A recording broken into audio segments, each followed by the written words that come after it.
মাটির চিতাসমূহ থেকে জাগে সংস্কৃতির প্রাণ। সভ্যতা মানে তো শুধু দালান নয়, মানুষের জয়গান। মানুষের অর্থপূর্ণ অস্তিত্বই হলো সংস্কৃতি। সাংস্কৃতিক পরিবর্তন হলো সমাজের চলমান রূপান্তর, যা আমাদের জীবনকে নতুনভাবে গড়ে তোলে, কিন্তু অতীতের সাথে সম্পর্ক বজায় রাখে। শিল্প যেখানে অনুভূতিকে আঁকে, ইতিহাস সেখানে তাকে সংরক্ষণ করে। তার নাম হলো বরেন্দ্র জাদুঘর। বরেন্দ্রের নিস্তব্ধ করিডরে সময় হাঁটে ধীরে ধীরে। প্রতিটি নিদর্শন যেন হারিয়ে যাওয়া শতকের ফেলে যাওয়া শব্দ, প্রতিটি মূর্তি যেন অতীতের থেমে থাকা নিঃশ্বাস। কিন্তু ইতিহাস কি শুধু পাথরে খোদাই হয়ে থাকে? না, ইতিহাস বাঁচে সাংস্কৃতিক শিল্প চর্চাতে।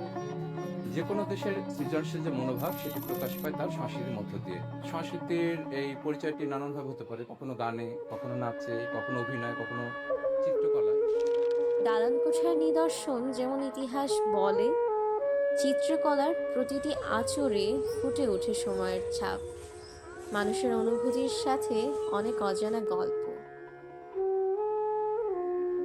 প্রাচীন পাথরের খনন করা ইতিহাস শ্বাস নেয় শহরের মঞ্চে।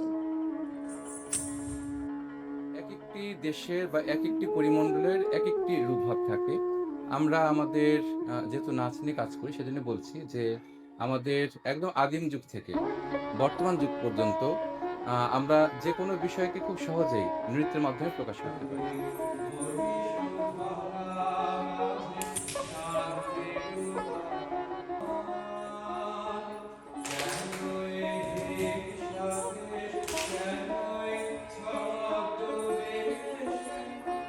সংস্কৃতির গভীরে জড়িয়ে আছে মানুষের বিশ্বাস। বিশ্বাসে সেই প্রাচীন নীরবতা পাথর আর ইটের ভেতর বয়ে আনে সময়ের গল্প। আর আজ সেই গল্প আধুনিক মন্দির মসজিদের স্থাপত্যে নতুন রূপে শ্বাস নেয়। মানুষের জীবনযাপন, ধর্ম ও শিল্পচর্চা সবকিছুই একসূত্রে গাঁথা এক সংস্কৃতির গল্প, যা আজও পুরানো স্থাপত্যের দেয়ালে বেঁচে আছে।